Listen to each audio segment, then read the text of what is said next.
നമസ്തേ പ്രിയമുള്ള പ്രേക്ഷകർ, നമ്മുടെ ചർച്ച ചെയ്യുന്നത് ആദിത്യൻ്റെ വൃശ്ചികരാശിയിൽ നിന്നും ധനുരാശിയിലേക്കുള്ള ചാരവശാലുള്ള മാറ്റമാണ്. എപ്പോഴാണ് മാറ്റം സംഭവിക്കുന്നത്?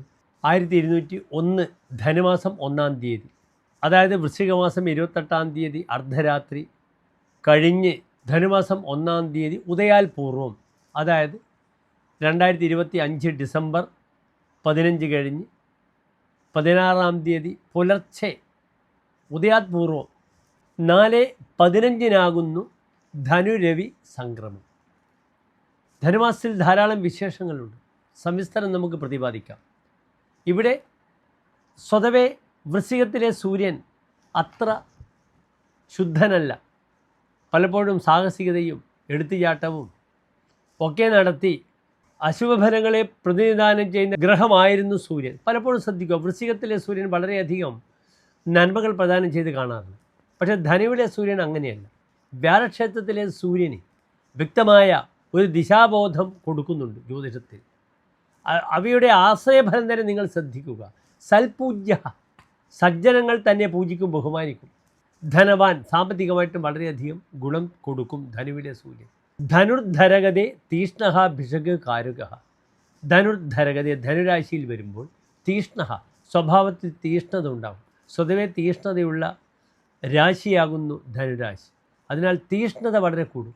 ഭിഷക്, ഒന്നുകിൽ വൈദ്യശാസ്ത്രത്തിൽ വളരെ പ്രവീണനാവും, അല്ലെങ്കിൽ കാരക, ശില്പിയാകും.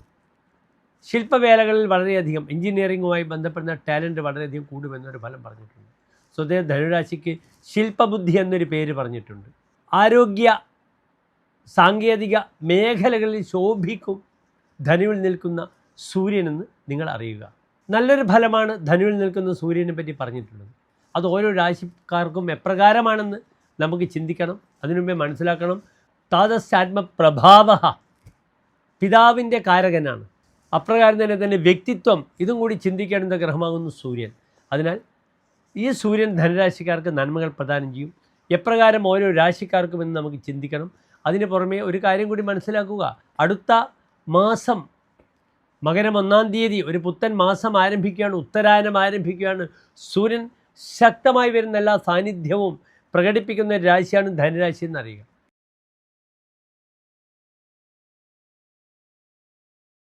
ചിത്ര നക്ഷത്രത്തിൻ്റെ അവസാനത്തെ 30 നാഴിക, ചോതി വിശാഖ നക്ഷത്രത്തിൻ്റെ ആദ്യത്തെ 45 നാഴിക വരുന്ന 2.25 നക്ഷത്ര സമൂഹം. ഇവിടെ തുലാൻ രാശിക്കാർക്ക് സൂര്യൻ നിൽക്കുന്നത് ലാഭാധിപനായിട്ട് 3-ാം ഭാവത്തിലാണ്. തുലാൻ രാശിക്കാർക്ക് സൂര്യൻ 11-ാം ഭാവമാണ്. അവരുടെ എല്ലാ ആഗ്രഹങ്ങളും നേടുന്ന ഭാവമാണ് 11-ാം ഭാവം.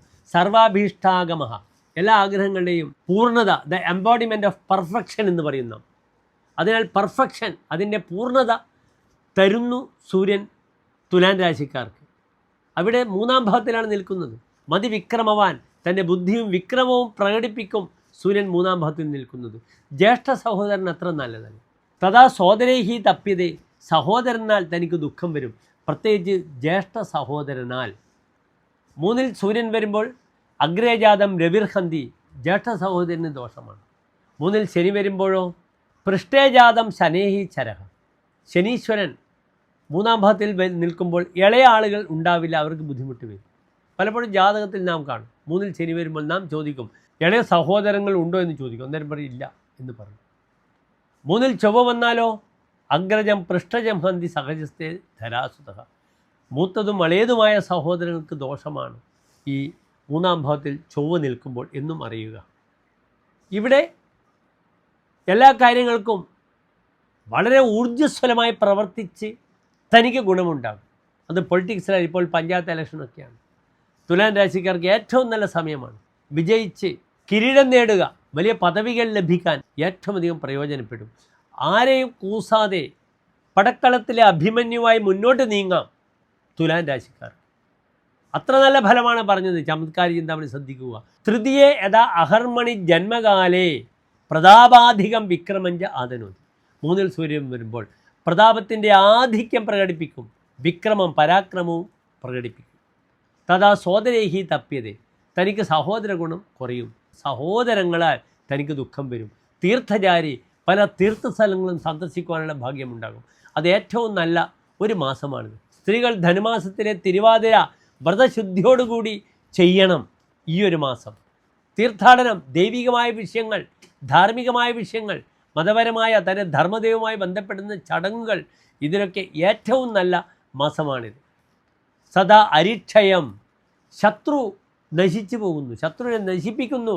സങ്കരേ ശം നരേശാത്, രാജാവിലൂടെ തനിക്ക് ധനാഗമ മാർഗങ്ങളുണ്ടാകുന്നു. അതിനാൽ പലപ്പോഴും സാമ്പത്തികമായി വളരെയധികം ഗുണങ്ങളും അധികാരമാണ്. അധികാരം വന്നാൽ പദവി ലഭിച്ചാൽ എല്ലാം ലഭിക്കും. അതിനാൽ പദവി ലഭിക്കുവാൻ ഈ സൂര്യൻ വളരെയധികം സഹായകരമാകും തുലാം രാശിക്കാർക്ക് എന്നറിയുക. അവിടെ 9-ൽ വ്യാഴമുണ്ട്, രാജയോഗം ചെയ്തിട്ടുണ്ട്. ഇയർ ബാലൻസിങ് വളരെ ശ്രദ്ധിക്കണം. ചെവിയെ വളരെയധികം ശ്രദ്ധിച്ചില്ലെങ്കിൽ ചെവി സംബന്ധമായ ബുദ്ധിമുട്ടുകൾ ഉണ്ടാകും, പ്രത്യേകിച്ച് വലത്തെ ചെവി. ഇവിടെ തീർത്ഥാടനം, പ്രാർത്ഥനകൾ ചെയ്യുക, മനസ്സിരുത്തിക്കൊണ്ട് ശിവനെ ഭജിക്കുക. ഇത് ധനുമാസത്തിലെ തിരുവാതിര വരുന്ന മാസമാണെന്നറിയുക. കൂവളമാല ജലധാര കൊണ്ട് ശിവനെ സന്തോഷിപ്പിക്കുക. നന്ദി, നമസ്തേ.